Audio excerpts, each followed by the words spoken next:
Rashad, Al-Hubaishi, حفظه Allah. We welcome him amongst his brothers, and we thank him for accepting the invitation and for visiting us. And inshallah, our Sheikh Allah will be with us during this weekend. Starting tonight, there will be a lecture bi'idhnillahi ta'ala here in the center between Maghrib and Isha. And then tomorrow, inshallah, he will be at Masjid Tawheed on Warren after Dhuhr. And then we'll be at Masjid Al-Noor in Melvindale between Maghrib and Isha. And then finally on Sunday, inshallah, our Sheikh will be here for a reminder after Salat al-Dhuhr here in the center. So be diligent and attend and come and benefit and take notes, bring your notebooks, invite your families, invite your friends. This is a form of welcoming our guest, is to come and attend and sit and listen and benefit from him. And also this will be a great benefit bi'idhnillahi ta'ala for all of us, that we benefit, we learn and take the knowledge. And also it is a form of being good to others, to invite the people, to invite them to come and attend and benefit from those classes. And as to translate the khutbah, our noble Sheikh حفظه, he started by mentioning that in the hadith, in the meaning of the hadith, the Messenger sallallahu alaihi wasallam, he asked the companions, may Allah be pleased with them, he asked them, who will take those words from me and act upon them and convey them to ones who will act upon them? So the Messenger sallallahu alaihi wasallam, he reminded the companions and he pointed out the importance of those words for the companions, may Allah be pleased with them, that they should come and act upon and listen and take those words and act upon them and also convey them to others. So Abu Hurairah radiallahu anhu, the memorizer from amongst the companions and the narrator of the ahadith, may Allah be pleased with all of the companions, he said, I will take them. And so the Messenger sallallahu alaihi wasallam, he took his hand. This is to show the importance of those words. He held on to his hand and he sallallahu alaihi wasallam, he said to him, take those 5 words from me and act upon them and teach them to others. And he said those 5 words that the Messenger sallallahu alaihi wasallam taught him, those 5 points. He mentioned to him sallallahu alaihi wasallam, fear and stay away from the impermissible things and from the prohibited things. You will be from the most worshipper from amongst the people. The true worshipper of Allah subhanahu wa ta'ala is one who does the obligatory things and stays away and leaves the impermissible things and the prohibited things. This is how one becomes a worshipper of Allah subhanahu wa ta'ala. And therefore, it is necessary for us to learn the things that Allah subhanahu wa ta'ala has prohibited upon us. We should look at what did Allah subhanahu wa ta'ala prohibit upon us. And Sheikh Abdullah mentioned examples. Allah subhanahu wa ta'ala said in the meaning of the ayah, say, come, I will recite to you what your Lord has made impermissible for you, that you do not associate anything with Him, and to be good and dutiful to the parents, and that you stay away from the impermissible things that make the shameful acts of sin, that which is apparent from them and that which is concealed and hidden, and that you kill the soul which Allah has made impermissible. And other than this, from what Allah subhanahu wa ta'ala made impermissible for us. And likewise Allah subhanahu wa ta'ala said in the meaning of the other ayah, say, indeed, my Lord has made impermissible the shameful acts of sin, that which is apparent from it and that which is hidden, and that you kill the soul which Allah has made impermissible, and that you kill your children out of fear of poverty or because of poverty. We will provide for you and for them.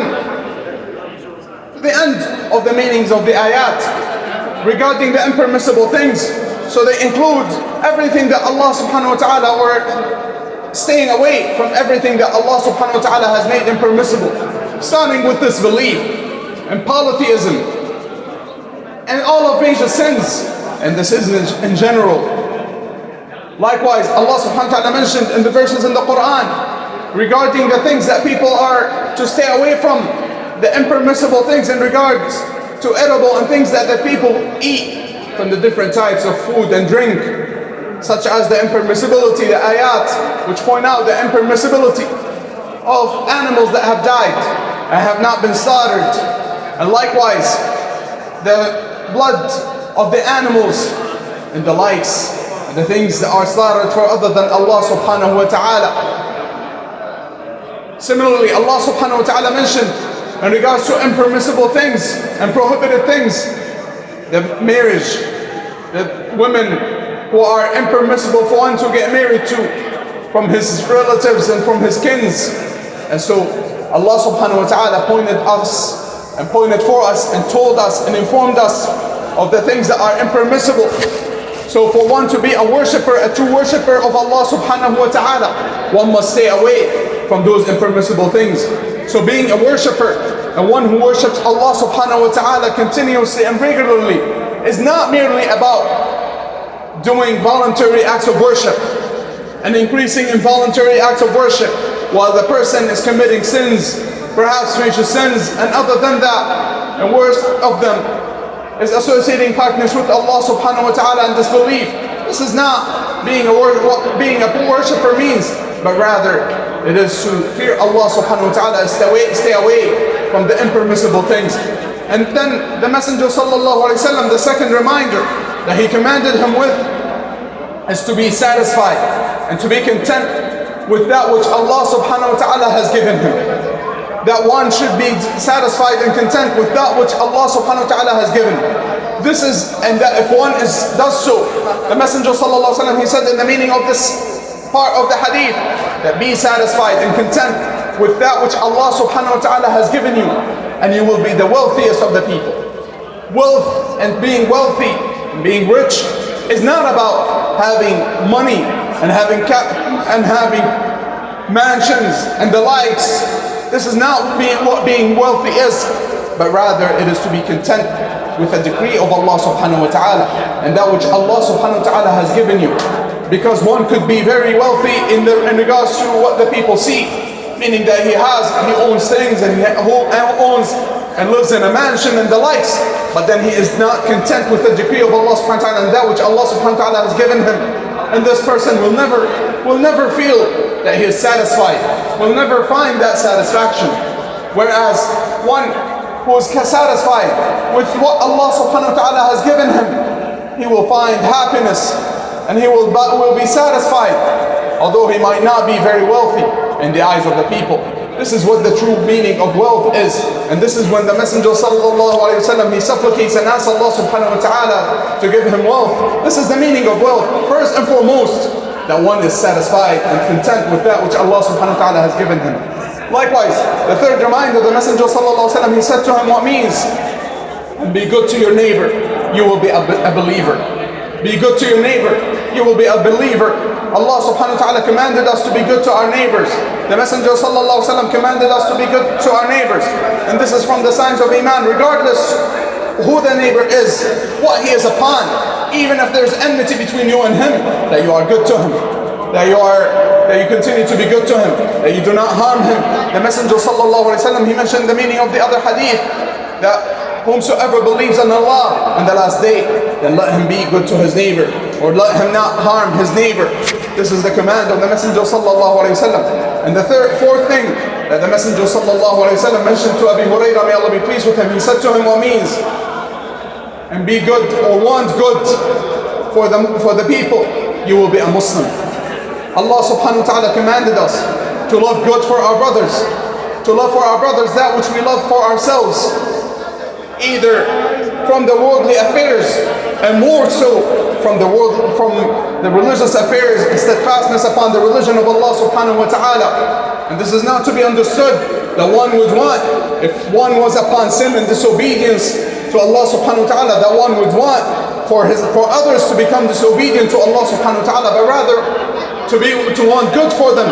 And from the signs of wanting good to the people is to not have any hatred and any envy and any envy towards the people and towards what the people have, and to want and wish that what the people have goes away from them, but rather that one should love for them that which he loves for himself, from steadfastness upon the religion of Allah subhanahu wa ta'ala, and from the worldly affairs to have and get what he loves for himself from the permissible worldly affairs. The final reminder that the Messenger sallallahu alaihi wasallam gave to Abu Hurairah radiallahu anhu, he said to him, what means, do not laugh excessively. Do not laugh excessively, for excessive laughing kills the heart. It causes the death of the heart. There is no doubt that excessive laughing causes the death of the heart, either in an intangible way or in a tangible way.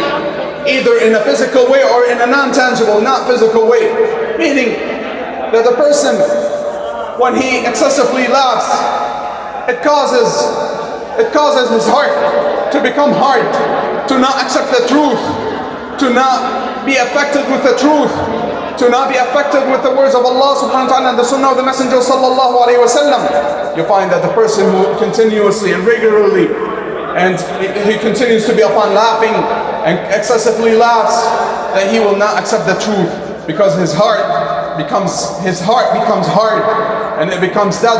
Or even in an intangible way, that a person's heart might become affected.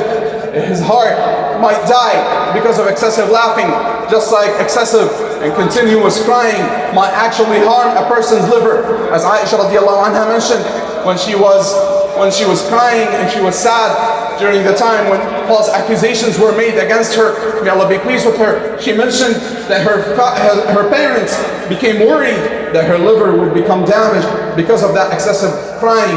Likewise, excessive laughing could physically harm one's heart in a tangible way. So the Messenger sallallahu alaihi wasallam, he gave those reminders, those 5 points to Abu Hurairah radiallahu anhu. He commanded him to act upon them, and he reminded him to also conveying to others. And they came to us by way of the narration, so we came to know those great reminders from the Messenger sallallahu alaihi wasallam. It is upon us to take them, and to hold on to them, and to act upon them, and to ponder upon them. So we ask Allah subhanahu wa ta'ala to make us all from those who hear the words and follow the best of them. وصلى الله وسلم وبارك على نبينا محمد وعلى آله وأصحابه أجمعين.